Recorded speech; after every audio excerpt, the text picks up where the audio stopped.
प्यारे मुस्लिम भाइयों बहनों, आप सभी को इस YouTube क्यू न्यूज़ तरफ से, इस माध्यम तरफ से बहुत बहुत बधाइयाँ और मुबारक रमज़ान का ఈద్ ఉల్ ఫితర్. మీకు అందరికీ శుభాకాంక్షలు. సో మీ అందరి ఆశలు నెరవేరాలని మనసారా క్యూ న్యూస్ కోరుకుంటా ఉంది. ఇక అలాగే ఇవాళ మహాత్మా జ్యోతిరావు పూలే జయంతి ఏప్రిల్ 11.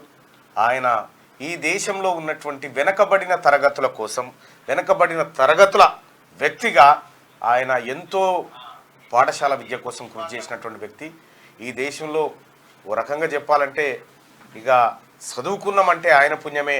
జ్యోతిరావు పూలే, ఆయన సతీమణి సావిత్రిబాయి పూలే ఈ దేశంలోని మొట్టమొదటి మహిళా టీచర్. సో ఈ రకంగా ఆ మహనీయుడు రంజాన్ పర్వదినమే ఆయన పుట్టినరోజు కావడం ఈ సంవత్సరంలో శుభ సూచకం. ఇంకా ఇదంతా పెడితే నిన్న ఎవరు గెలిచిరు? నిన్న రాజస్థాన్ రాయల్సా గెలిచింది?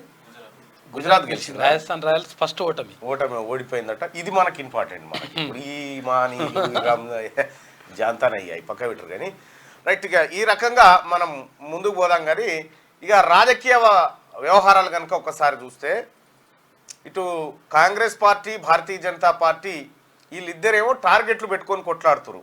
14 మాకంటే 9 మాకని వాళ్ళు గలాటా జరుగుతూ ఉంది. ఈ కేసీఆర్ ఏమో ఏక్దోబి ఆతే అమ్లోగంకు 1-2 రావా మనకనే కాడికి వచ్చింది అన్నట్టు. ఈ 1-2 కూడా నోటిఫికేషన్ వచ్చిన తర్వాత ఉంటుంది ఆ పరిస్థితి లేదా తెలియదు. ఎవ్వని కాడు జీరకపోతా ఉన్నాడు.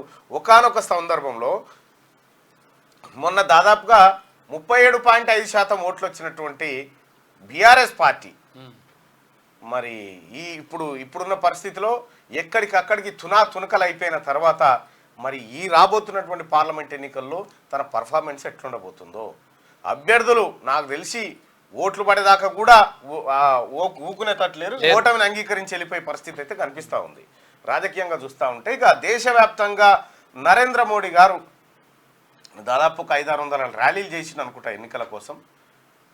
మన్మోహన్ సింగ్ గారు మొత్తం తన 10 ఏళ్ల కాలంలో 4 ర్యాలీలు చేసిండు. ఈయన 600 ర్యాలీలు చేసిండు. झूठ बोलते ही विजन बड़ा होना चाहिए.